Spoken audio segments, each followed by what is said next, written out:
Why doesn't she shut up? We wanna listen to the original guy from Corvus Belli. We wanna listen to the OG partner.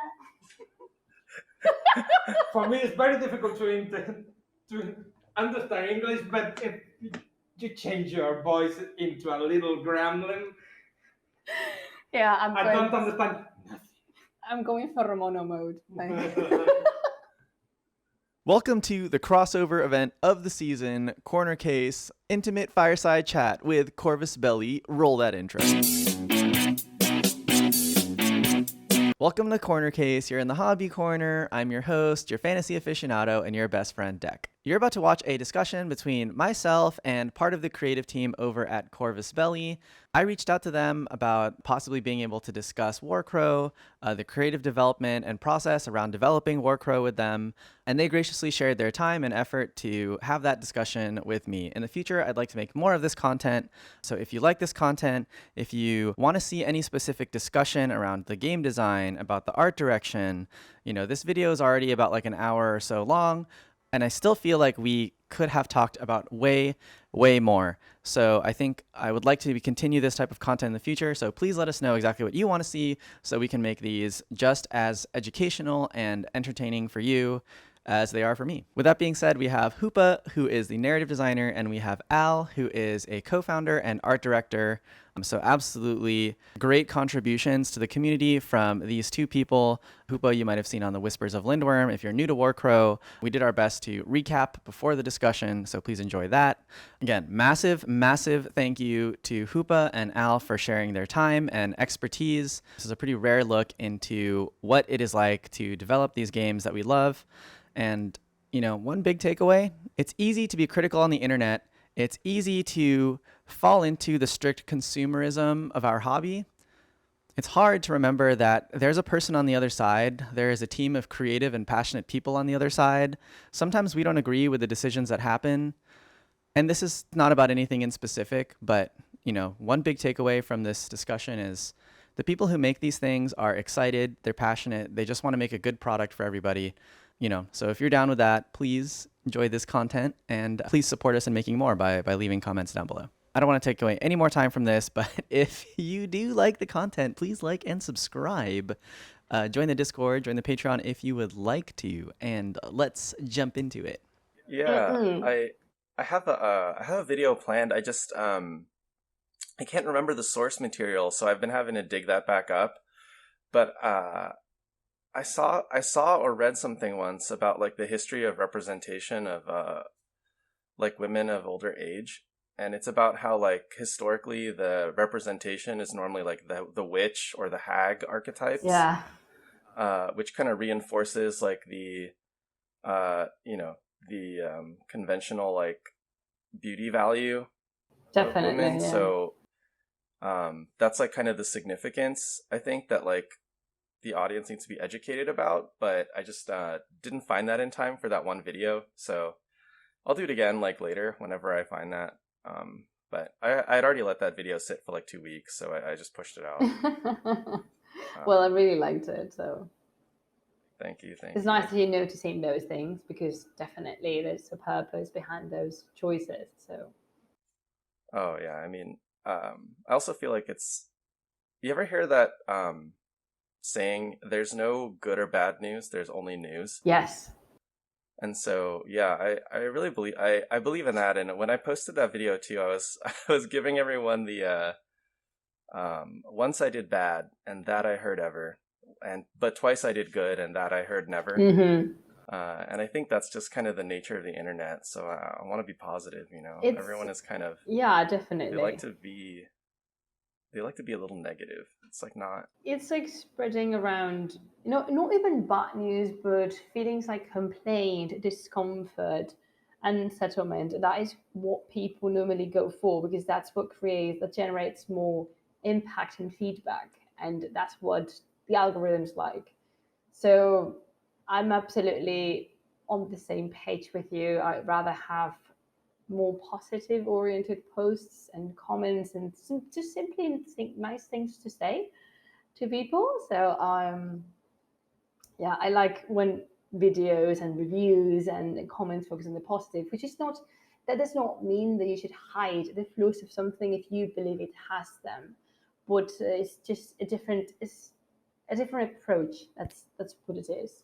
You can come from a place of actual like constructive feedback and constructive critique, and you can come from a place that's absolutely shambles and destroying everything. So, because sometimes I feel that people forget that behind those miniatures games, in this case, particular case we're talking about, people sometimes forget there's people behind choices and behind marketing teams and behind products. So yeah, it's nice hearing nice feedback, not just, oh yeah, you guys are perfect, because nobody is, but a nicer way of saying things. That's good. At least I like things saying in a nice way to me. Wow, that was a really nice moment we had just there. But I do really agree that people do kind of especially like content creators, they forget that there's like a creative team on the other side of whatever's being made. It's easy to forget. I mean, I made that I made that video about Code 1, and then like the very next day, like Belen joins my Discord, and I'm like, oh no. I was like, oh no, I'm in trouble. No, Belen is lovely. Absolutely not. You were not in trouble. That's actually very fun. Yeah, because actually even my Discord, like a lot of people like the Code 1 product. Mm-hmm. So, it wasn't a popular opinion, at least in my server. I think in other servers it was a popular opinion, but I actually, I'm pretty guilty of it sometimes too. It's easy to forget that. That's enough evidence for me that we're in a good spot to start. Oh, nice Jenkin mug. Product placement. Oh, it's a flex, I gotta be a big nerd, It's my whole brand is if you actually know every patch on my jacket and recognize everything in my background, then Can I try? Not with the games, but I see Piccolo, I see Fairy Tale, yeah, I mean that stuff is pretty easy. Dragon Ball Z, which is I'm a very big fan of Dragon Ball Z. Quite a lot. I'm seeing the baton from Sailor Moon. I'm seeing Shenron, and that makes me like you more because I love Shenron. So yeah, I got a lot. Oh, this whole side is Evangelion. Every single one. Look at this deck. You never see that on screen. Oh, okay. Nice. You're talking to the biggest fan of Evangelion over here. Like one of the biggest, at least. My whole house is covered in Evangelion stuff that definitely no human being needs, but I do. Oh wow, yeah. I'm a big mech fan. I grew up on it. My local video store happened to have like a lot of mech, and so good. Even like pre-internet, so I was pretty lucky that I mean, it wasn't completely pre-internet, but you know what I mean. Like you couldn't just download shows now like you can now. Okay. I'm in the head now. Thank you. Okay. Welcome everybody. We are in the hobby corner. We have Corvus Belli's Hoopoe and Al here. I'm your host, your best friend, Deck. Thank you guys for your time. I think we'll start with some introductions. Oh, again, this is a discussion about Warcrow. We're really fortunate to have this discussion right now. I'm really happy to be talking with the creative team that's working on it. So this is going to be really great. Again, thank you guys for your time. I think we'll start with Hoopoe. Who are you? What is your role? How long have you been working with Corvus Belli? Do you have a favorite moment from your career in miniature games? We'll start with who are you? Okay, so thank you, Deck, for thinking of us and inviting us over the corner case. We are big fans of your work, at least I know that I am. My name is Hoopoe, and I'm a narrative designer and game developer here at Corvus Belli. I started working with them on late September last year, so I'm kind of a very less incorporation to the team, but I'm very happy to be working with them. And regarding my favorite moment in this career in miniature games, there was a moment in the process of creation in Warcrow that made me very happy and meant a lot to me, and that is because it was incorporated to the project and there was a lot already done. We can talk about that later if you want to, but there were some ideas for characters that were still kind of hanging up in the air. And I created a character, but I was never sure if the character was going to make it because there was a lot of stuff and a lot of ideas. And if you know a bit about creative processes, a lot of things are left out, or maybe not left out entirely, but just put aside because there's no place to fit them at the time present. So I was very anxious and nervous within. I tried to hide it, but everyone knew that was my character, and this character has I have a very special connection with them. So one day I was asked to review some details on an Excel sheet that said definite Warcrow adventure characters. And I just, at first I didn't want it to open, but then I said, you know what? It's fine. It's all right. The outcome, I'm going to be happy with whatever because I love all of our characters. And then I was going down the list and I saw them there. And I literally could feel my heart skipping a bit and dancing inside my rib cage, being like, oh my God, they are there. They made it. They are inside their character that people are going to be able to play with this character in Warcraft Adventures. And I cannot express how happy and how special that was for me. And I'm very excited for people to meet them, but in time, that time will come. Okay. So this is the favorite character you've been teasing on Twitter. Yes, I'm a very emotional person though. Like I put a lot of emotion and attachment to everything I do because I think we work in a creative field that, to me at least, is impossible not putting a little bit of yourself in everything you do, and especially regarding creating characters and creating an entire world. So yes, I said this before, and this is the hill I will die on. I'm a soppy person, and I'm okay with it because having emotions is good, and loving your characters is even better. Yeah, that's sounds like a really vulnerable moment, and your the way you're describing your work sounds really like kind of emotionally vulnerable too. Yeah. I mean, it was sad if they were not going to make it. I was going to be okay with it, but I wanted the character to make it. So it was like, yes, they did. All the hands, there were many of the ideas. They were like, nah, not yet. Like, okay, fine, all right, you could just put them aside. Yeah. And it's funny because so I'm an industrial designer by trade, and the way we're trained is obviously it's implied that you're emotionally attached to the work, but at least in the early process of concepting, the training is pretty clear that you have no emotional attachment to any ideas, so that you generate as many as possible. And they try to push you into like kind of dispassionately picking the most, like the best one, like functionally. Yeah. So it's kind of refreshing to hear a more emotionally involved process. I mean, you need to learn and to accept. You need to learn to let go, because sometimes just things don't happen, or it's not the proper time or the right place, and it's very important to know that it's not personal. It's just sometimes it doesn't happen. Mm-hmm. But I think it's a little bit impossible for us not to get attached to things very strongly. So, especially when we gave life to an entire world filled with people, with hopes, dreams, fears, desires. So it's like, I mean, But yes, it's important to learn when, how, and what to let go. That's a healthy exercise to practice. 5 minutes later, thank you for your patience. We do have Al over here. Al, who are you? What do you do at Corvus Belli? How long have you been there? And what's your favorite moment in your career so far? Well, my name is Al.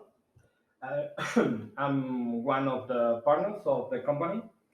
And also in the game development and art departments. I'm with one foot in each department. One of them I develop characters and reels, and in the other I work in conceptual design characters, of scenes, everything that could need a image to translate to the sculptures and other artists. Yeah, and managing a bit the other designers and illustrators that work with us.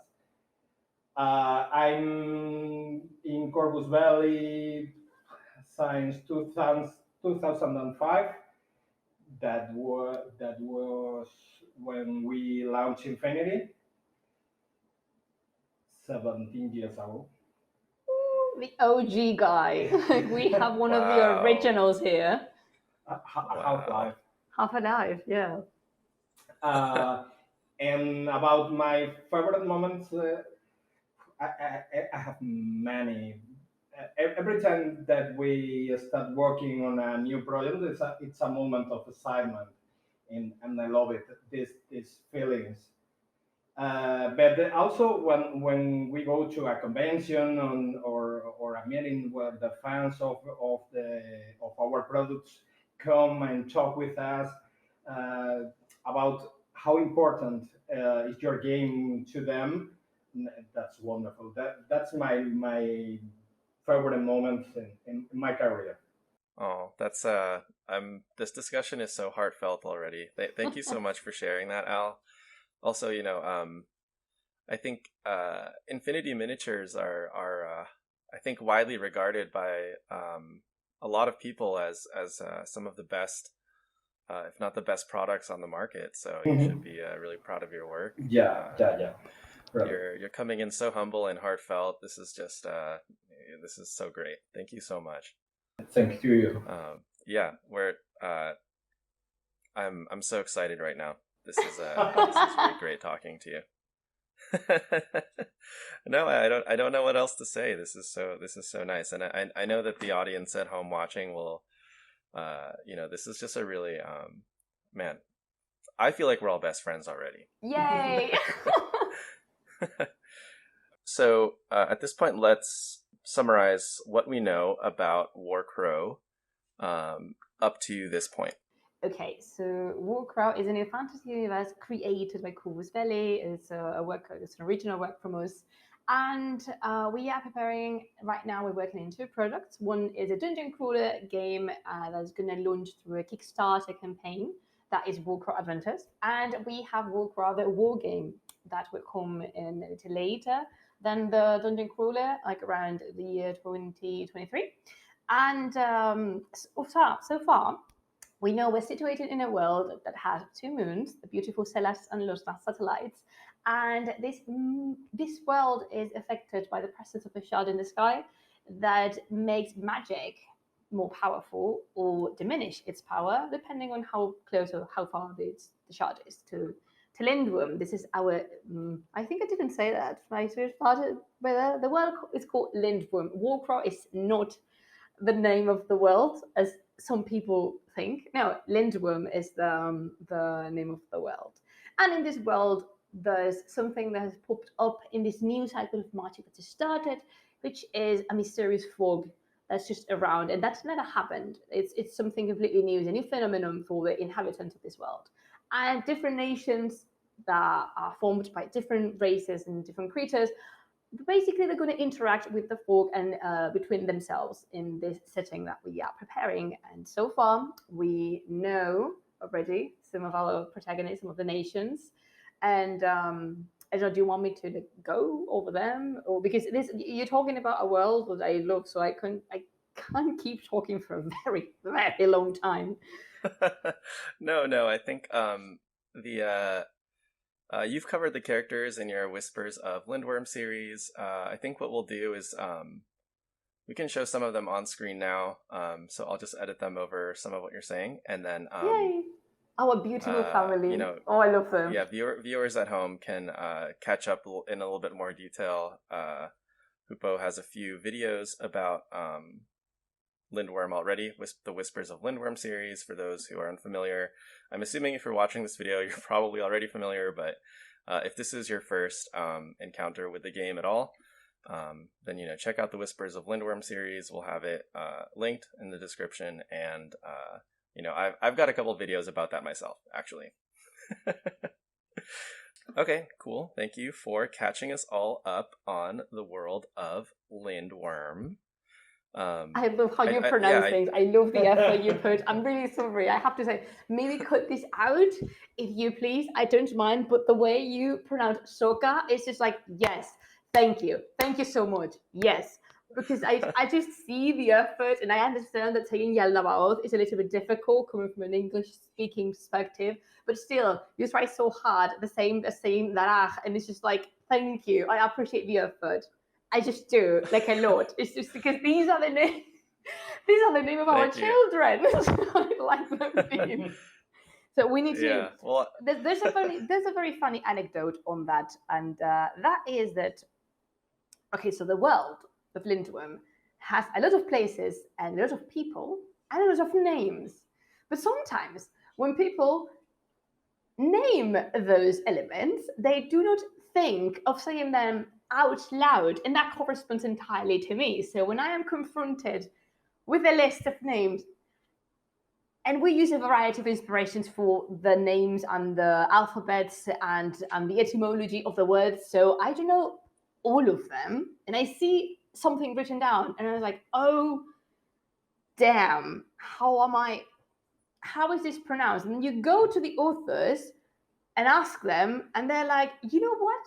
I'm not entirely sure. Like, that's it. So I've established, based on, given that I am a developer and things that I say are canon, I'm going to pronounce things as I want, and that is canon. Like, if I say Darach, the name of the character is Darach. So, yeah, and no one can argue about this with me because no one else speaks about them out loud. So thank you for that, dear authors. I do love you, though. I really love the authors we're working with, so I love them so much. Wow. So, you get to be on the video series. So even if the authors had a different pronunciation in mind, you get to say whatever you want. Yeah. And that's what people will know. So exactly. For all I know, I could have just supported you in, some confrontation or a disagreement you have with an author. I made my video, I used your pronunciations, and, now I'm contributing to this fight that I have no clue about. It's not actually a spite. It's just like they never thought of that until the moment of saying those things out loud came. So you would see like 3 or 4 consonants together in the same word. It's like, what do you want me to do with this? Like, what do you want? How is this working for us? Like, so yeah, regarding the names of our characters, we went for a little bit more like an easier thing. If you don't know how to say that, you can always say Wildling or Brudamontes. That's it. Like that's the reason we gave him a nickname. So that's okay. Yeah. Well, I guess while we're talking about the narrative development, I guess based on what you're saying, it sounds like the authors have their own role. They're actually writing. Mm-hmm. I'm guessing like the stories that go inside the supplement books. I'm guessing if you guys have any other like narrative content coming out, if that's like a manga again or a novel or something, the authors are responsible for that. But it sounds like they're making names already. So then I guess in your role as narrative designer, what's kind of the scope? Okay, so I would not want to pass the opportunity to mention the authors we're working with, which are Rodrigo and Silvia. And as I mentioned, when I was incorporated to the team, there was a lot of work done already.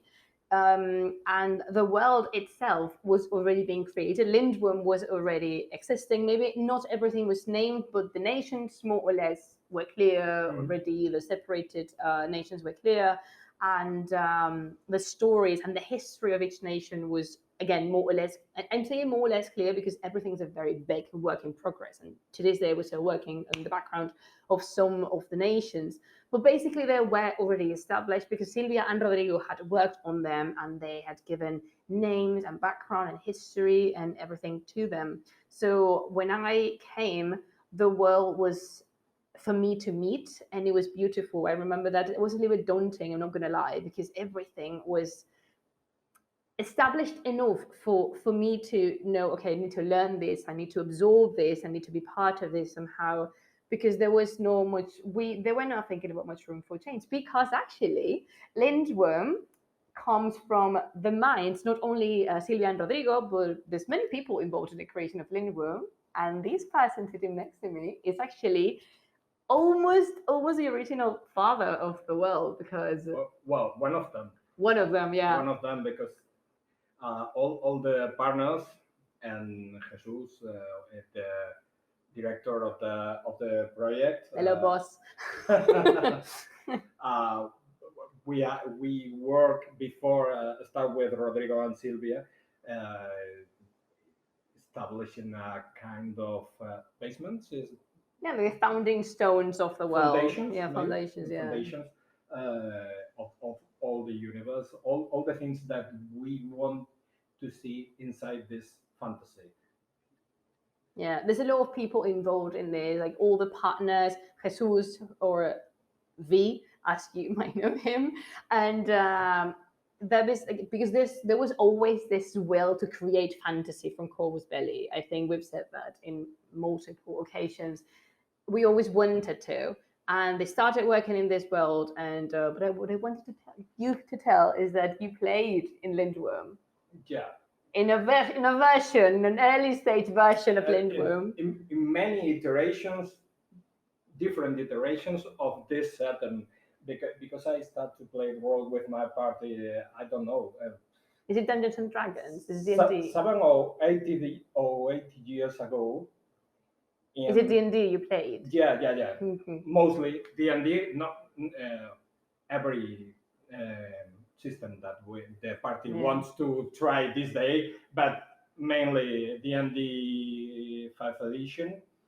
And we were dungeon mastering for all this time to my party in the setting that actually currently is it's Lindbergh. Yeah, like that it will become changed a lot from the start 8 years ago, and the thing that we are sharing with you right now. Yeah, but it's really beautiful seeing that it's come. It's not that someone thought of this like 8 months ago and then we started. No. That this work had been curating since a very long time in the past, and then the authors came in, and then it's so much work put into this, and I think that's one of the reasons why the universe is so solid, because there's been a lot of work behind it.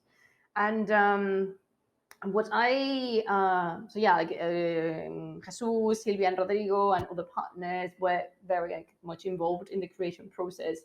When I arrived, what I did mostly was a little bit more focused in little areas, which is I thrive on characters. For example, I really enjoy giving characters a background, a story, a name, a personality. That's what I love the most. And it was very nice sitting with Al and Marcos and Jesus, which are the other 2 members of our team, discussing how these people were going to be, what is they like, what is they hate, what is they fear, what is they aspire to be in this world, what is their role in this adventure. And then it was very fun creating Hawthorne Point, which is the setting for Warcrow adventures, and just the city and the surroundings and the history of it. It was that was very nice. So as my part in narrative design was that, and then taking charge of the narrative from the dungeon crawler, because narrative plays a pivotal point in this. Like, it's a pivotal point in this game, and I am in charge of that. But of course, I want to clarify something, and that is because I'm in charge of something, that does not mean that I do everything on my own. We decide everything together. And when I say everything, I mean everything. Everyone's put through discussion, through debate, because I don't know, we just believe in good teamwork, and we make a good team. So you know that when you, especially for me, when I'm feeling a little bit lost or confused, or I'm not exactly sure on how to navigate a dialogue, a scene, a topic, I would just call them and explain things to them. And they have different approaches to it, completely different ideas, but you can you can use them for your own benefit and for the benefit of the game. So it's just like, oh, I love that. And so that's what I do. I work with characters, and that's one of the reasons I love them so much. They're part of my daily life. So yeah, and also with the city and stuff. So yeah, it's really fun. It's fun, but it can also be very exhausting because you need to be, when you're creating a narrative for a dungeon crawler game, you need to be very careful with the length and the words you use, because it's not a novel. You need to understand the pace and you need to understand the media in order to deliver a message in an optimal way. So it's not a novel, it's not a film, it's not a series. You need to be aware of that. But I'm enjoying the process a lot. Wow. Okay. That's yeah, I guess when I had I don't know what my expectation was, but it does sound like Warcrow has the it sounds like it really has like the full creative and emotional investment from like pretty much the whole company. And it sounds like it's been in development according to you guys as far as 8 years ago. The original groundwork was laid for the world. That's really cool. Yeah. I think you guys did mention that, and I think I had read in an article that you guys posted. Mm-hmm. I've been following up on the articles on Oh. that you guys have been posting on Twitter as well. So it's nice to see that. Yeah, I think it's easy to if you're just jumping in, it may look like Warcrow is just maybe a Kickstarter game that you guys are doing, but from our discussion here, it sounds like you guys have just been waiting for the right moment to do it. So Kind of. that's really cool. It's not like we don't, like, we love all of our projects. Like this, we put a lot of heart and a lot of emotion in everything we do. Especially, like, I'm talking about Infinity, of course. But I think people see now, like, the grass is always greener in the novelty side, and they say, "Oh my God, like all the efforts are being put in the fantasy project." That's not exactly accurate. We'd never stop working on Infinity stuff. It's true that now we are developing 2 universes at the same time, but like, we have not abandoned, and we do not plan to abandon Infinity whatsoever. We like our space sci-fi child as much as we love our fantasy one. So yeah, but it's just because of the novelty. There's a lot of conversation being about, oh, like, now all the attention is being paid to Warcrow, and actually that is not the case. Absolutely not. Cool. Can you flicker your video, please? Yes, I can. Thank You ask like in such a polite way. It's just like, oh, how could I refuse to this petition? Because I'm every time I do, I'm a little bit embarrassed because I feel like we've been getting into a good rhythm. So don't be. I mean, it's just the thing works as it does. So yeah. Please Okay. speak a little bit more. I'm just like eating up screen time, and then when people see this, I'm gonna be like, why doesn't she shut up? We wanna listen to the original guy from Corvus Belli. We wanna listen to the OG partner.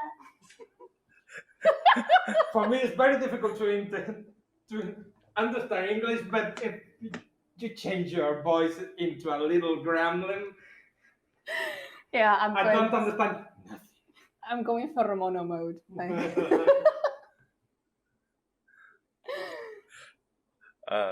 What's Ramona mode? Also, no, sorry, not Ramona. All right, Thoromono. A mix of fox and monkey. Fox monkey, in Spanish, Thoromono. Thoromono. Oh, is that a Spanish folklore? No, not really. It's like Oh wait, no, I can do that. I can do this. Pero Thoromono is some. Thoromono, it's a word that the wife of one of our partners, Gutiérrez, the main developer of Infinity, uses to not really insult, but no, it's kind of what to describe when you are a Thoromono. Yeah, like when you go in gremlin mode. Yeah. Somehow, okay. So Inma, Gutierrez's wife, calls us Thoromonos. And literally is Thoro, that is fox, and Mono, that's monkey, but it's like You use that a lot. I mean, they started saying ferromono because Inna says ferromono and you say ferromonos. Because Oh, wow. Really funny Yeah. word than ferromonos for other. Ferromonete. Yeah, it's like a kind of when you go gremlin mode. Like, Okay. Yeah. This is the real inside jokes of Corvus Belli. Yeah. Ferromonete, yeah. Oh my god, yeah. No, the little video clip of you talking in a high pitched voice is gonna be the best part. It's gonna go at the front of the video now. Ooh, I have multiple voices. I can make many. So. Oh yeah, you definitely should. Okay, wait. So let's summarize really quick. I'm getting kind of lost because it's early for me. So we talked about Lindworm. We talked about what it is. The creative team's been working on it for a long time, and it is the product of many people's creativity. Your role as a narrative designer, you're really focused on, it seems like, the characters, the city of, I think you called it Hawthorne Point. It's Hawthorne Point, yes. And the story of the game itself, so the dungeon crawler. Yes. Yeah. Yes. Okay, perfect. I'm gonna ask you to your video again, please. Okay. At this point, I'm not even going to cut them out. For those of you watching at home, sometimes the video freezes on my screen. It shouldn't be frozen in the actual video itself, but I really need to see these facial expressions so that I can facial expressions. Because I'm possibly the most expressive person in the whole Corvus Belli team, so yeah.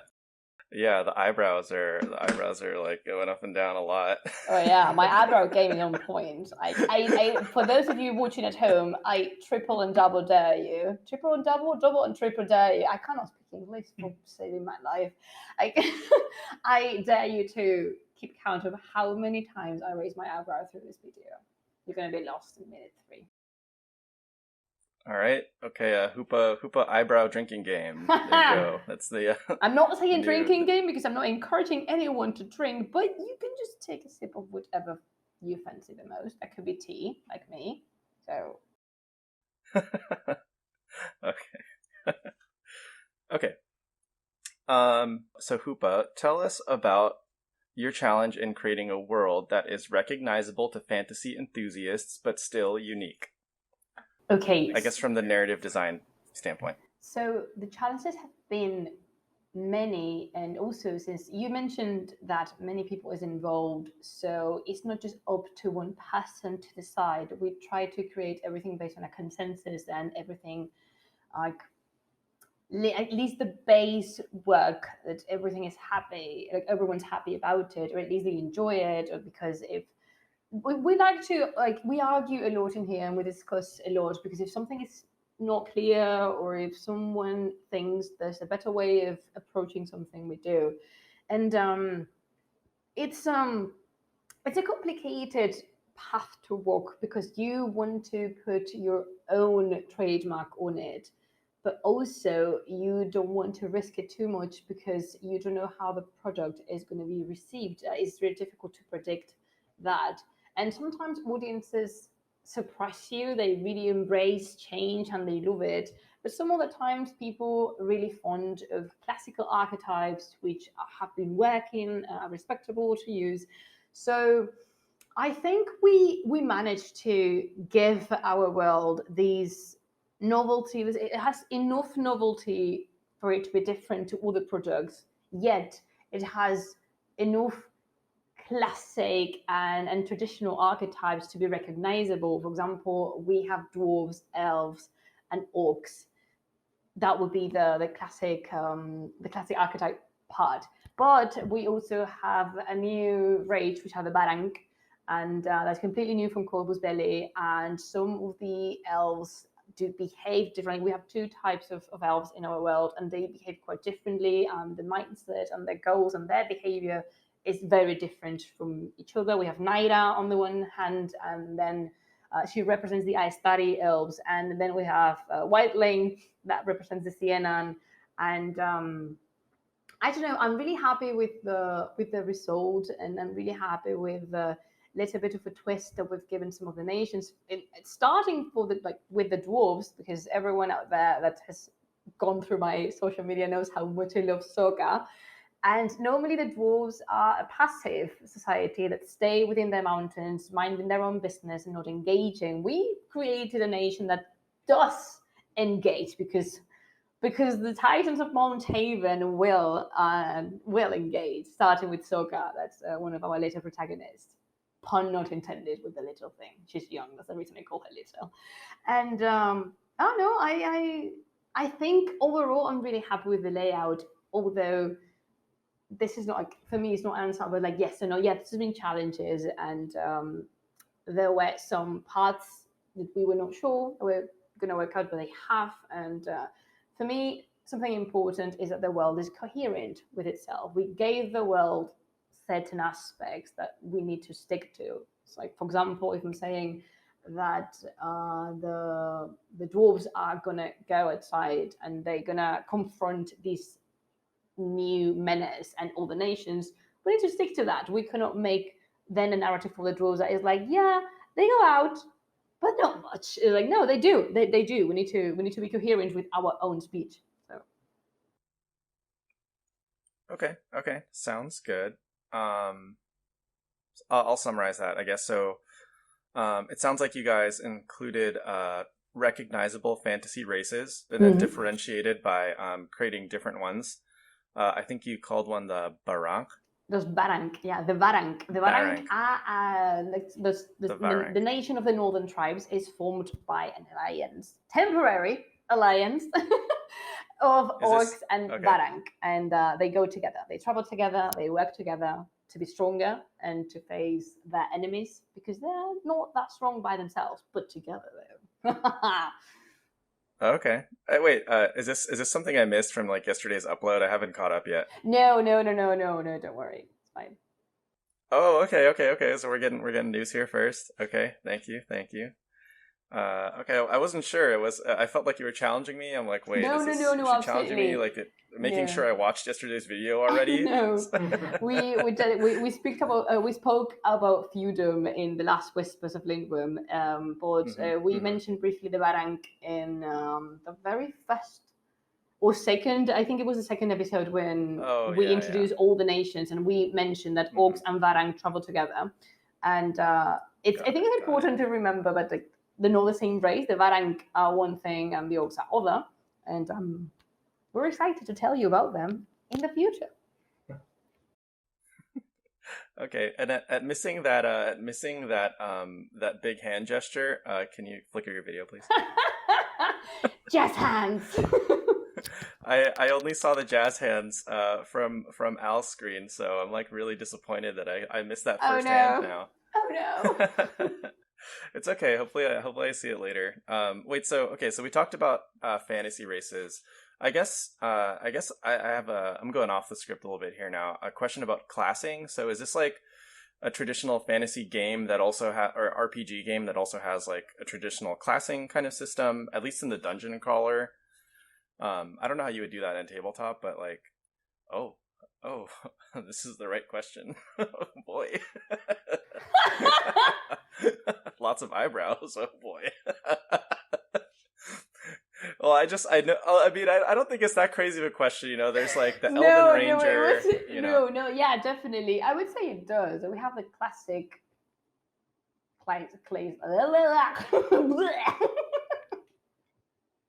You should see the bloopers of the Whispers of Lingworm. Like half of the time it's like bleh. So I think you have the classic classification of the characters. Yeah, we're not trying to invent gunpowder here. We have no, not really. Yeah, we have ranger, we have cleric, we have a tank, fighter, a wizard. Yeah. In many typical jobs or classes. Yeah, we're not trying to don't create use classes. That is very the D&D, but jobs for occupations. Occupation. Okay. No, it's not. I think we do have all these classes, and we're not trying to create a new ones. No, we use them, and not in the same way. We adapt to our requirements. What we need. That our dungeon crawler needs. But yes, these classical archetypes. Yeah, because so far we have Wildling, that is an Elf Ranger, Soka, that is Defender. Fighter Defender, yeah. Fighter Defender, yeah. Then we have Naira, which is the Wizard Spellcaster, and then we have Luti, and Luti. She's our baby girl, and I will call her whatever I please. That's a cleric, like fighter, cleric. Cleric. Traditionally, a cleric is a fighter. You know what? By the time you release this video, it won't be a spoiler anymore. Wow. You mean by next Tuesday? Yes. Or no, wait, I thought the next upload was next Tuesday. No, I mean, all right. So for the people watching us, this is really fun because tomorrow is when our latest episode of Whisper Sibling goes out, and I know what's in it because I recorded. So for you, it won't be a spoiler anymore, but for Deck here now it is. So yeah. I thought, okay, fine. Luti, got it. Luti. Well, it's not Luti, it's Ludivine Corban, but I call her Luti because no one. You know what? Like I didn't call her Ludivine through the Spanish video like ever. I call her Luti and Ludivina all the time. Like all the time, and then when I was when Cora was editing, she's like, "You're saying it in Spanish again." Damn it! It's much safer for me to say Luchi than anything else. Like I can't say Ludivine. It's Luchi. Shit happens. Yeah. Can you swear in this channel? Yeah, whatever. I don't know. I mean, I never heard you swear, so that's the reason I asked. Oh, I mean, I don't really get like that, you know? Yeah. I like that. No, I like it. That's okay. It's correct. Yeah, no, but it's in my daily life. I cuss a lot, but like on the channel, that's not like the content I'm making, so it just doesn't come up. We're gonna stay clean then.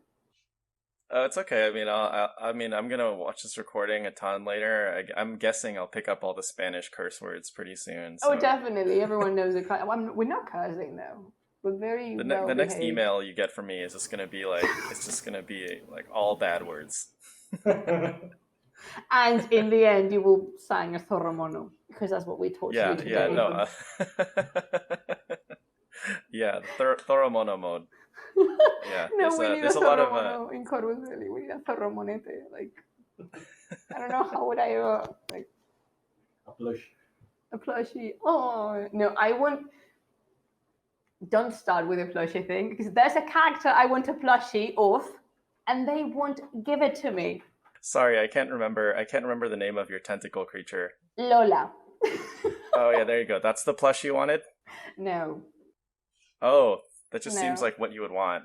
I mean, okay. I would love a real life Lola. Like I would love a keyplate for myself, but no, that's not the plushie I want. Well, we will make a cute plushie, you know, like with all the tendrils all around.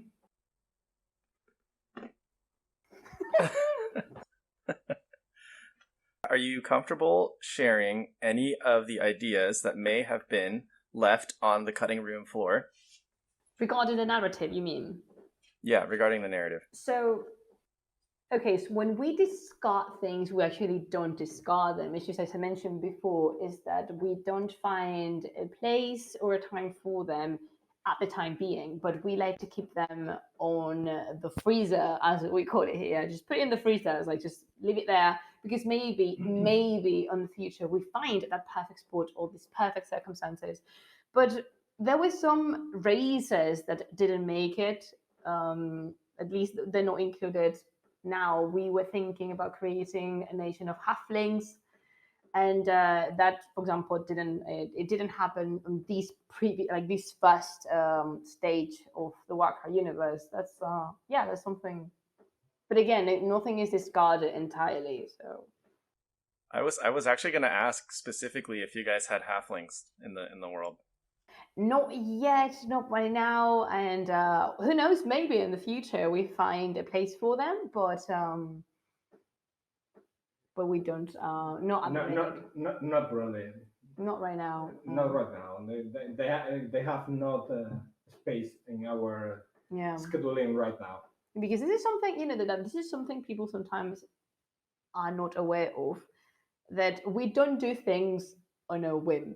We just don't know that behind these games there's a lot of thorough and careful calculations, scheduling, and a lot of things that it's not seen. People don't see those things. They don't need to. But it's not.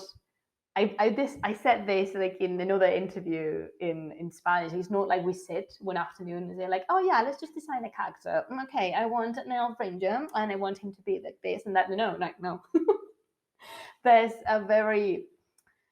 a long process of work and there's a lot of decision making in this process. So it's not, we just don't do things. Like if we decided to put something, as I said, on the freezer, it's because a good reason. It's not just like, oh, I didn't fancy this. No, it's not. It's never something as shallow as, oh, I don't like it. If you don't like it, it's not going to make it the very first stage of brainstorming if something is not liked. So we work a lot. So it sounds like the reason to not have halflings right now is the schedule. The schedule, the space, and also the projection, like the future projection of the product. But who knows? I'm not discarding anything. It's too early to just say no, never. So maybe in my setting, my players can use. Halflings. You were going to call them Thormonos, weren't you? Yeah, probably we changed the name into Thormonos. We need to have, if we ever have halflings, now they need to be the Thormonos. Inma, this one's for you. Nice. The brainstorm is happening right here. You can say, like, if this happens in, like, I don't know, 2 years' time, you could go back to this video and say, I knew this! Yeah, you heard it here first. Exactly. The exclusive from Corvus Belli to Corner Case. Yeah, you guys are going to, you guys should make if that ever happens, you guys should make a model of me, and they should still be wearing the hat. Oh yeah, we will need a Thormono with the beanie and the jacket with all the patches. Oh my god, yes, I'm gonna talk to sculptor. I'm gonna talk to concept design, and I'm gonna talk to sculptor. Yeah, you can start sprinkling me into like the background artworks, just little Easter eggs. So yeah, one of the characters object could be like the magical beanie. This is like, what is this? It makes sense. It will make sense within time. Yeah, it'll be an equipment card or something. I think we'll start wrapping up the world building the writing section. I think the last question here I have for you, Hoopoe, is so was it your idea to do like the Whispers of Lindworm? Was it your idea to do like the LARP kind of scenes? On Twitter, it does seem like you're kind of into that. It seems like you're into the cosplay and the LARP kind of spheres. Is that something that you brought, or was that someone else's idea? How did that happen? You know what? When I commented, I went through the questions with other people in our teams, and I went through the questions with not only Belen, who you are acquainted with already, but with Cora. Cora is the girl I record. Like, she's actually the person who edits the videos, so everything fantastically explained and edited that you see, that's Cora's job. And when I run this question by them, I said, well, it was Cora's idea, and she didn't remember it to be hers, but I think I know almost for certain that it was not mine, because we wanted something, I just know, something to have fun with, because those videos were all about, giving updates and stuff, but you can still have fun about that. And we started with just a cape. Actually, it was your cape, wasn't it? Like the green one. Because basically I borrowed this person's stuff like every single time, and fun fact, I'm not into LARPing, and nothing that I've worn is actually mine, apart from my t-shirt and my earrings and my glasses. Yeah, exactly. The glasses are important. I need to see. Everyone was coming like, oh yeah, the elf marksman with glasses. Yes. Do you have a problem with people with glasses? That's not very inclusive, is it now? So it was Cora's idea to just have fun with it, and then we didn't know where we were taking it when we started with the second one, which is the first time I appear with your ears and your bow and your curias. So yes, as I mentioned, this is my production provider and my attrezzo master. Yeah. Yes. I feel like you're throwing him under the bus so hard right now for being a nerd.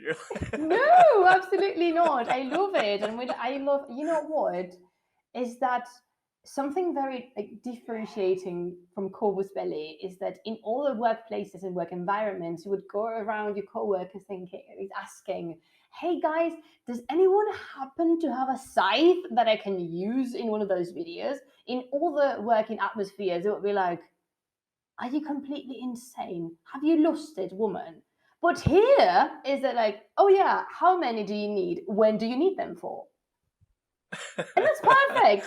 That's absolutely perfect. I loved it. And so no, it was not my idea, but I loved it, and we went full on board with it. And it's one of the funniest parts. Although when I had to be a feudum knight, and when I put on actually our CEO's full armor, because the armor I'm wearing, dressed up as Ludivine, is actually Fer's. So thank you, Fer, for letting me borrow that.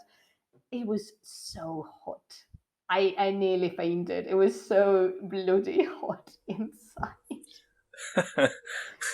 But yeah, I think that's like a distinguishing thing now, especially since I painted myself red and I was dressed up as the Marked. That I think to this date, that's been my favorite costume. Like, it's just, I have a scythe. Come on. Come on. Like, I am dressed up like a Marked. It's just perfect. Yeah. Okay. So that's so funny. So it's because I guess the way it comes off in the videos, it definitely feels like you're into it. So. I love it. No, I definitely like it. I like a little bit of a razzle dazzle, you know what I mean? A little bit of pizzazz in everything we do. A little panache. Exactly. So why not? I mean, I need to record an update and I need to say certain things to the camera. What's actually preventing me from creating my own potion studio and pretending that I am Naida, like in the embodiment of perfection with my watch and my dress, or pretending that I am our boy Whiteling and I just came out of some bushes around because I felt hungry and I went for a hunt? What's actually preventing me from doing this? Nothing. So I'm going to do that. And that's so nice hearing about the company culture. It sounds like everyone is contributing to these Whispers videos. I love people, when we were asking for attrezzo, they were actually saying, oh, I have this dress you can use, I have this shirt, I have this bow, I have these weapons at home. So yes, I mean, and many people identified LARP objects as in like, these are functional. Yes, they are, of course they are. Like if we go for it, like go big or go home, of course they are. I was not going to just wear a cape from like Party Fiesta or something like that. So it's just so. So thank you again, Al, for providing. You are the provider. Okay, I look good on your stuff. I look very good on your stuff. So thank you for that. Unnecessary. Totally unnecessary. I have one last. I have another question about this. Actually, I have another question about Whispers. Is it filmed in Carlos's kitchen? Yes, of course. It's the same place. Exactly the same place. It's funny because I feel like I've watched an update where Carlos. I think he mentions that he's in the kitchen like in almost every one. I think he's shown, yeah, he says like working like here, like retransmitting from the kitchen and stuff. So it's like, yeah, boss always. Like we didn't have to know. You know what? I think you need to at some point, especially given how close Corvus Belli is with the audience. This is something you would like your audience to know. Like, yes, we record in the kitchen because we are. Well, because we do. That's just like. We take advantage of what we have, and yeah, no, I just think it's funny because it's a little bit fourth wall, breaks fourth wall a little bit. Oh yeah, Like definitely. I was totally invested, and he's like, I'm in the kitchen, and I'm like, what? Like, you should be doing a whispers one time, and then somebody just like comes into frame with like a coffee, and like walks out of frame. Yeah, I think we should do one, but just turning the camera to the other side to actually show the kitchen. So I would be walking around in full armor and full costume, being like, oh yes, this and that, and all that jazz about the whispers of flame room. And then people would be like, cooking and making tea, washing the dishes. It's like, yes, this is the reality of Corvus Belli. So I need to. But really, it's not the kitchen; it's the miscellaneous use room. Yeah, it's like the variety room where everything happens. Yeah, because we use that, like, to be fair, that's quite a multifaceted room because we do have a lot of things in there. Now that I think of it, yeah. I guess at this point, let's please move on to the art direction section. Al, thank you so much. You said you're not super comfortable with the amount of English, but so I really appreciate you trying.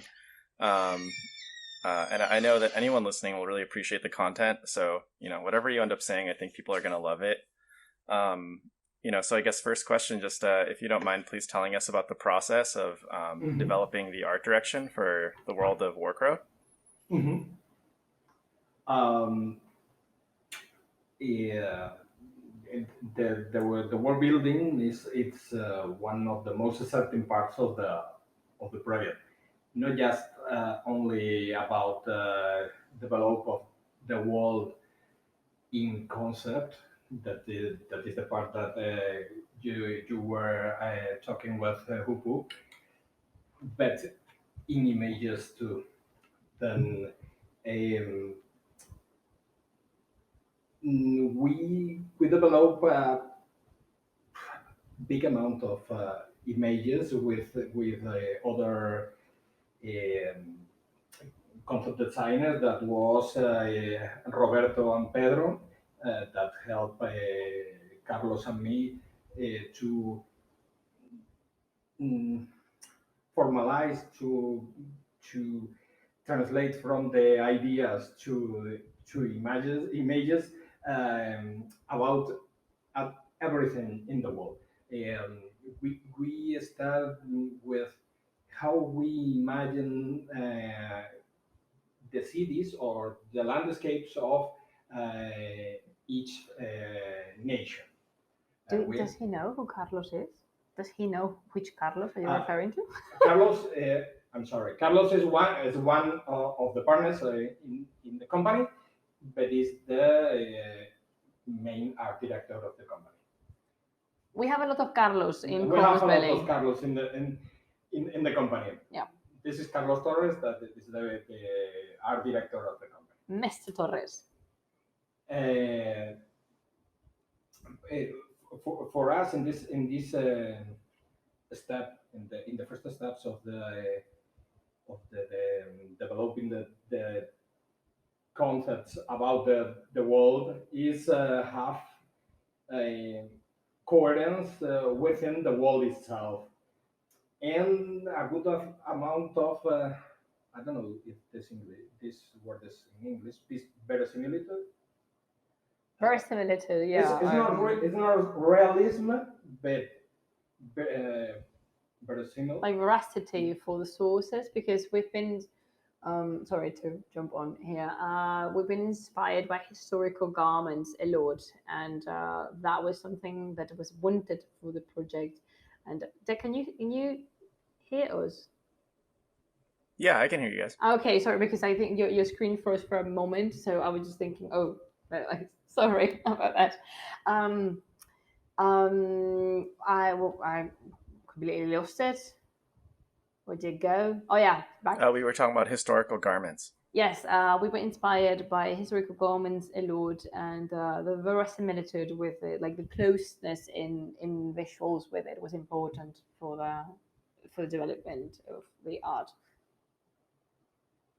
Back to you. I guess Al, when you So you said you started by imagining the environment and the kind of the setting for each like fantasy race, like what kind of city or town or buildings they have.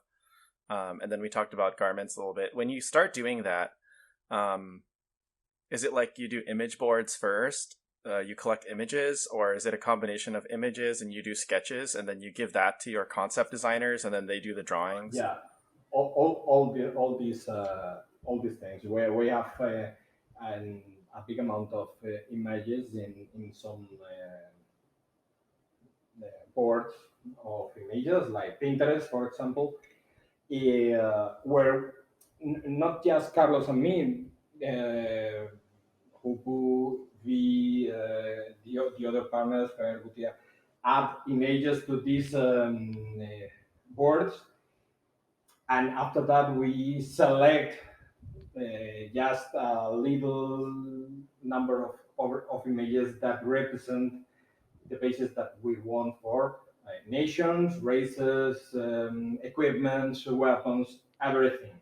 Then we share these images with our concept designers, and we work together to make the first images that are own images about our own world. After that, with all these images, we share with other concept designers that start to work with us maybe, I don't know, 6 months or 8 months ago, to start to design the characters for the dungeon crawler, really, not for the world in general, just for the dungeon crawler. Okay. I have a few questions. So first, first I want to summarize. I think it's really cool that everybody gets to participate in the image collection up front. I think that's really cool. So everyone can find images. So that kind of gives you guys a big pool of options or concepts for some of the designs. But then you guys narrow that down to a smaller set of images that represent each idea. So that's really cool. I guess my question is how does the artwork work with the narrative design? So if Hoopoe is making the characters narratively, are those already made by the time they get to you for art, for concepting, or does it happen kind of at the same time? I would say it depends, because, for example, when I started just brainstorming, and we started brainstorming about Darak's bio, the concept of him was already created, like, entirely. He was made, like, but it was had zero personality because it's a concept of a CNN ranger, but that was made beforehand. Then Naira and Luti were created sort of at the same time. More or less, yeah. Yeah, because we were designing them, and I was sitting with the notes. I remember specifically about Ludivine, that I was sitting with my notes, and we were having a conversation about the solo mine. So, yeah.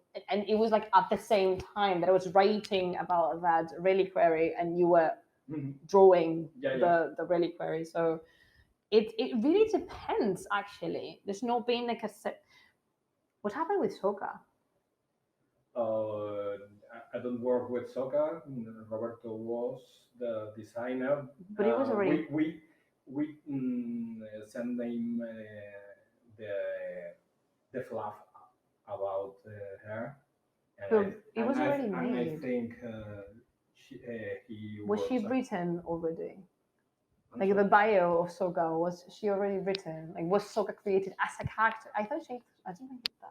But we have the starter notes, maybe. Yeah, possibly. So you see, it's a very we work together. Like, for example, something that happened, and happens quite often, is that I would be writing about a particular character, and then I go to the concept design, and there's an element in there that could have a lot of narrative potential. So I incorporated to what I'm writing.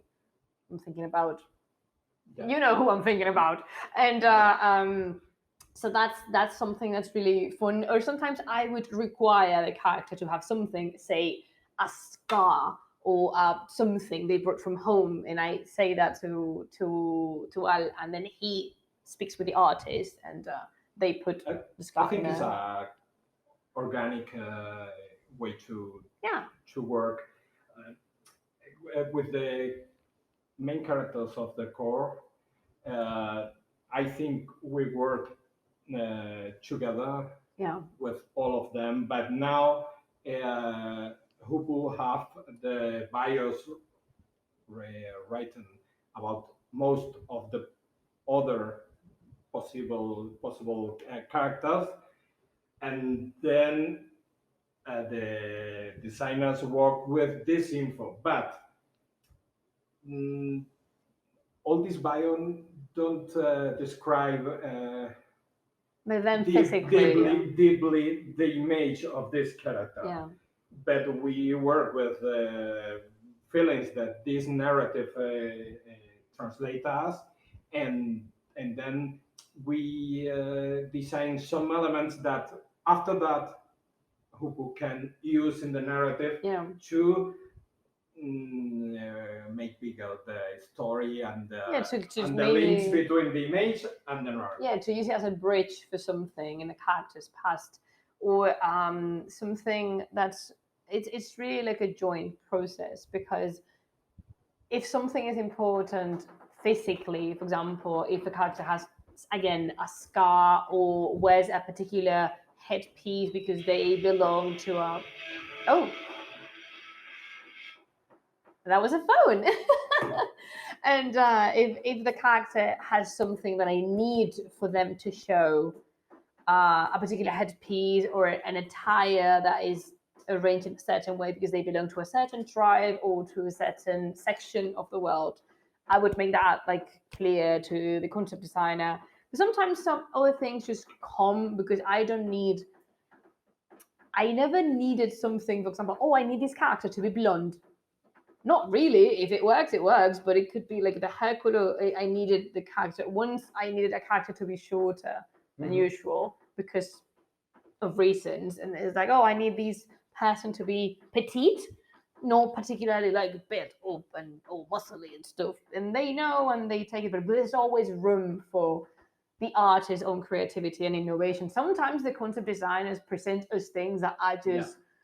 wow, excellent, and they might be filling gaps that they are not aware that they exist yet. So it's just like, I love when that happens. I love when you see the concept design, it's like, you didn't know this, but you just fixed a problem we had, and that's just perfect. So yeah, cool. So it sounds like it's pretty organic. It sounds like you guys sometimes you're able to have character bios ready ahead of concept design. Sometimes it happens at the same time. You have ideas and you want to see them right away.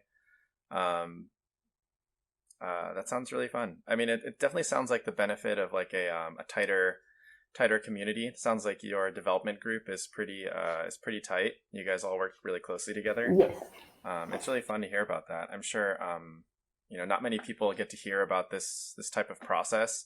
People only see kind of like the end result and then they react to whatever the end result looks like. So, wow, I wish we could film ourselves through the process, because sometimes, like normally, what happens is that the person, like the artist, sends in something, and there's always a person that exclamates, "I love it," and there's always a person that's like, "I hate it." so we need to work like with the in between of that. And I remember with color, I remember we had a discussion of like, what was it, 40 minutes about one color of a particular hair piece of one person. And it was like, was it blue in the end? I don't even remember. This is how stupid our discussions are. And we're arguing about this thing in the like, and we sometimes, that is something we do a lot. We get stuck with such a niche Uh-huh. and tiny detail, and we hover over it for like eternity. And then when actually someone snaps us out of it, it's like, does this really matter? Like, no, it actually does not matter at all. But we wanted to make a point. It's just it's sometimes it's more by like points ought to be made than anything else. But yeah, it's really fun. Like the process is really fun, even though sometimes it's super stressing. Yeah, no, it's good to be invested in your work emotionally. It's easy. It is easy to get zoomed into the details when you're making anything. I definitely feel that. Yeah.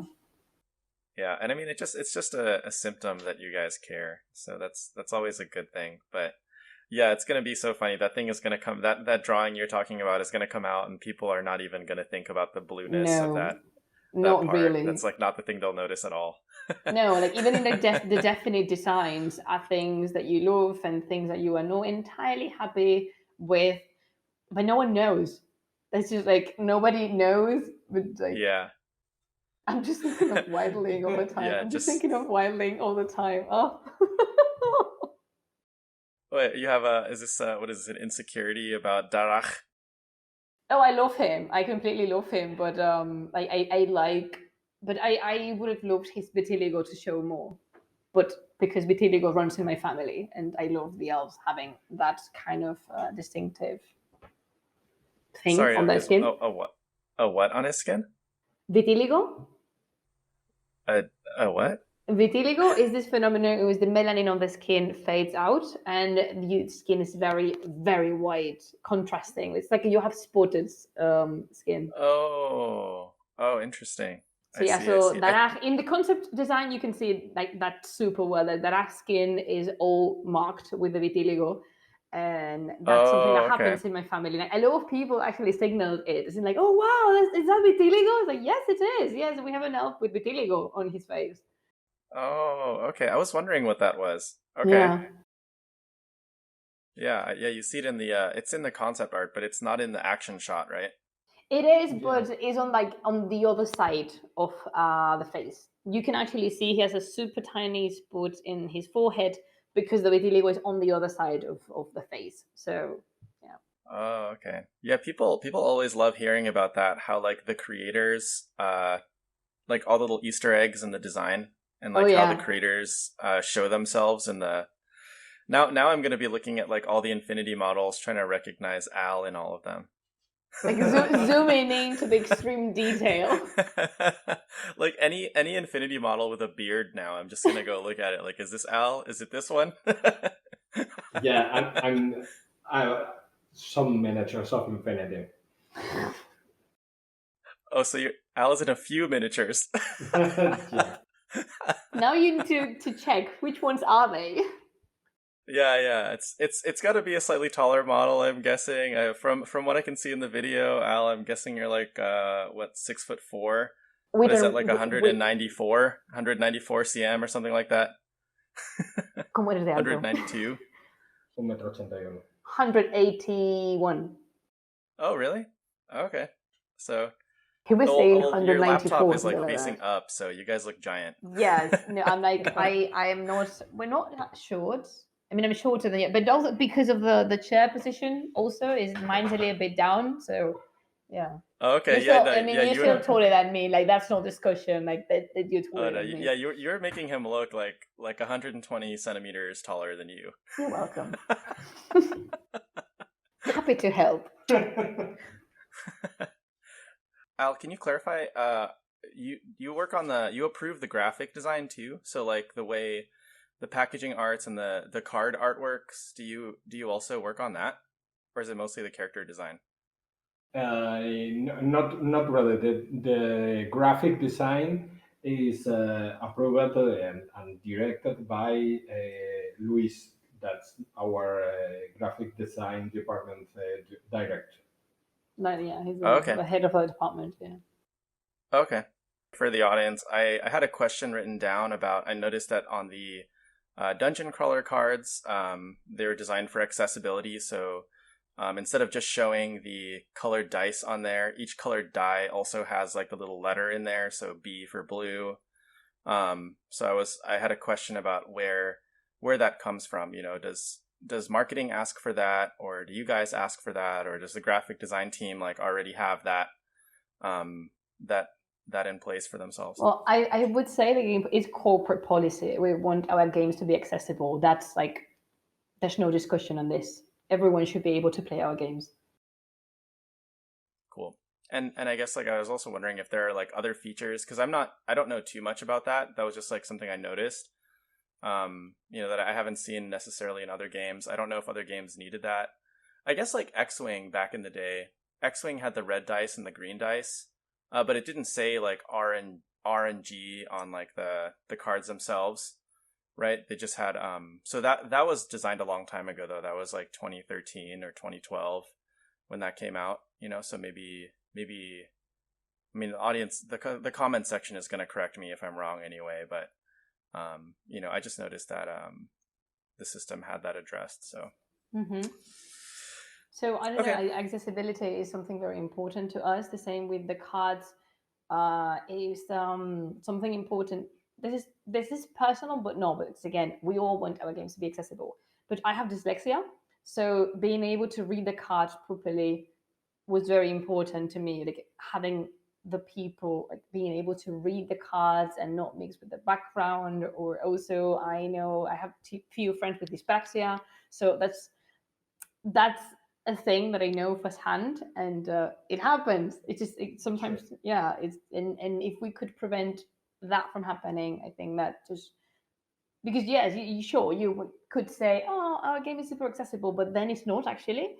So you need to follow through with your words if you actually wanted to make your game accessible. But you started it already. Yeah. Oh.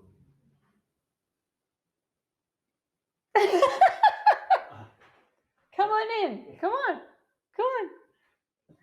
This is Carlos Torres, the art director. Hello. Do you want to hear? ¿Quieres ponerte un casco? No, para decirle hola o algo. Hello.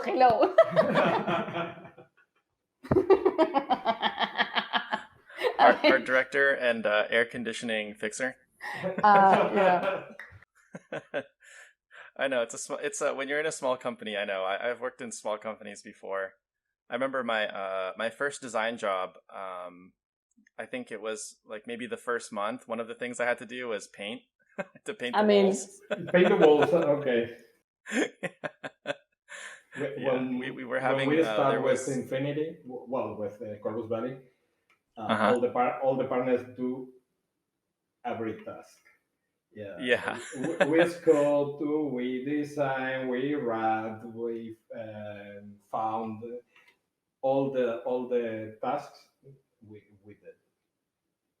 But it's like with the thing with Aristella, you already were like this accessibility. It was from before Aristella, we didn't need to approach to, for example, this kind of problem with the color of the dice, because in Infinity it doesn't import, because you can use any dice, any 20-sided dice, but in Aristella is very, very important.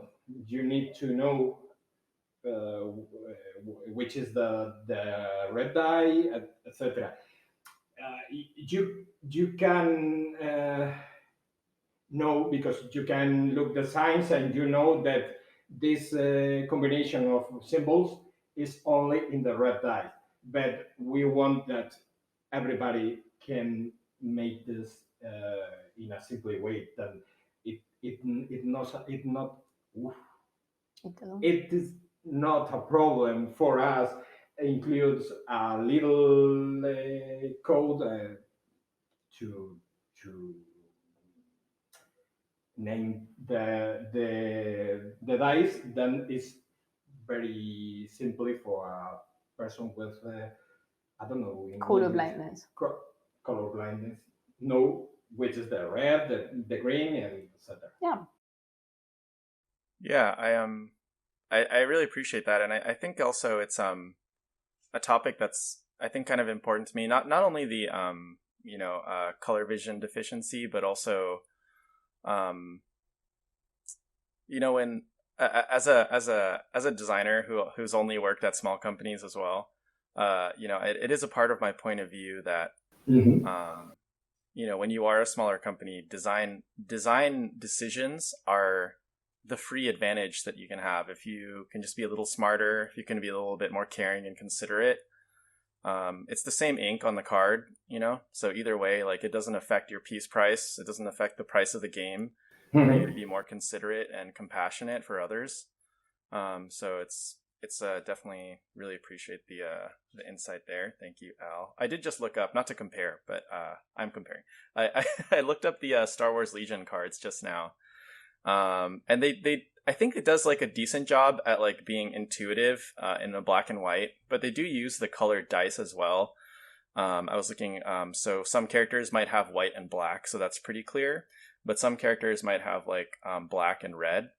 And I think the shade of red they use, it would still read as a gray, so I think you could probably tell. But I think that's still not as clear as like putting the like initial, like the R or the B inside of it, so that because I think there's no way of guessing what people's tonal range visually would be if they're already like deficient.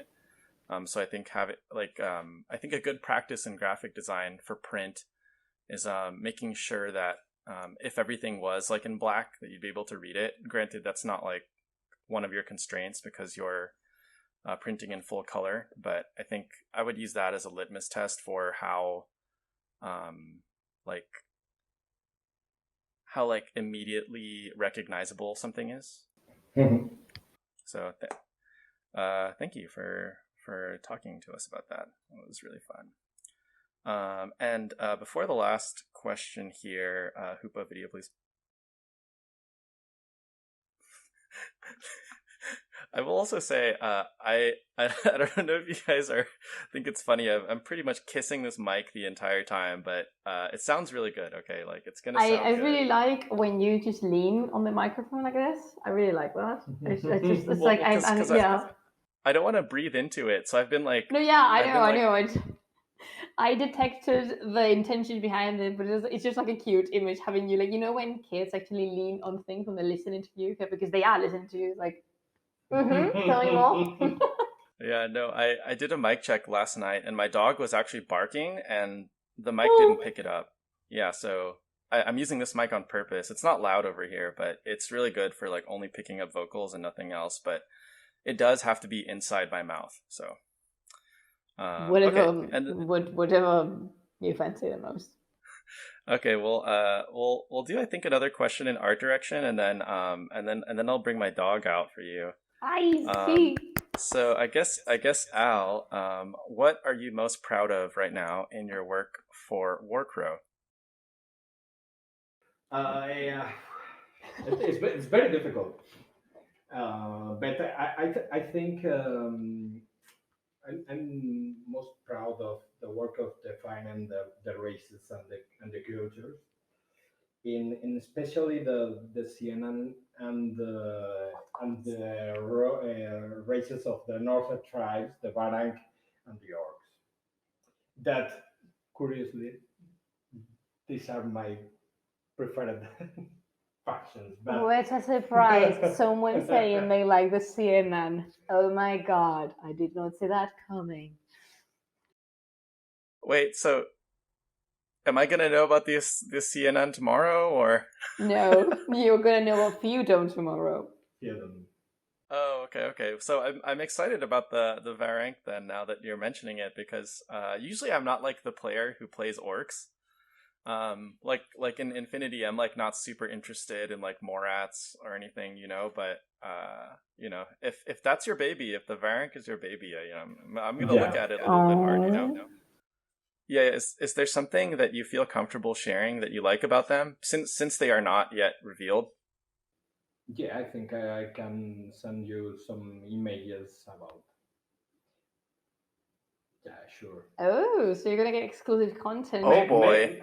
Maybe something very, I don't know how to say, ancient in the developing. Oh yeah, like all discarded Yeah, things. because it's in some way discarded, then it could be. But I need to check with Belen.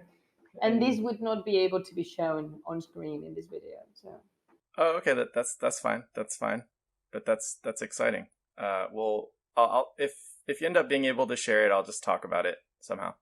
Yeah, I won't show it. Yeah. Thank you, Al and Hoopoe. That was a great discussion about the world building of Warcrow, both the narrative design and the art direction. Really had fun talking to you guys. I feel like we're actual ass friends now. So, I'll be inviting you guys to my birthday party. So please come. Don't feel pressure to bring anything. It will be a LARP birthday party though. So. Okay, so I'm borrowing not your ears because you're going to use them, but I'm borrowing your tape if that's okay. Yeah. Maybe you guys can come. Maybe we can all go to my birthday party as Warcrow races. So. Oh, that will be so nice. That would be so lovely. I'll be walking around on my knees because I'm the not yet designed halfling Warcrow halfling race. Yeah. But thanks to you. Thank you for thinking of us, and thank you for inviting us over. We're delighted with the interview, and it's been a pleasure being here and talking with you. So yeah, definitely we're friends already. Thank you to you and to all your audience, and I hope you see you in Lindbergh. Yeah. See you in Lindworm. Yeah. Cool. Well, yeah. Thanks, guys. Thanks so much for the time. It's been an absolute honor to talk to you guys. Aww. I think the audience really is going to gain a lot from being able to hear about your creative process. Okay. And seeing me dressing like a normal person for once. That's not true. You wore a t-shirt like 2 weeks ago or something in the video, like at Possibly. the end. Oh yeah. The Warcrow shirt. I'm actually kind of sad. I don't have like a shirt that I actually like for this. I just wore my like Dungeons and Dragons shirt, but it's like but I don't even play that really. Oh well, but it's a nice shirt. You will find, a perfect t-shirt for you. Yeah. Maybe I'll buy like an Infinity and a Malifaux t-shirt at least, so that I can like be on screen with the right merch. Yeah, but I don't even play Dungeons and Dragons. I mean, I do when other people want to, because everyone plays it, so I'll play it for other people. But that's not like the RPG that I like the most. So. Anyway, that's a discussion for another time. Thank you again so much. We went off the rails. Okay, bye-bye. Thank you too. Okay. Bye-bye. Thank you. Thank you so much for watching. That was a discussion between myself and Hoopoe and Al from Corvus Belli. I hope that was entertaining and edutainmental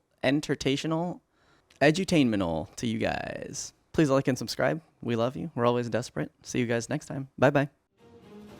Even in death, I still subscribe.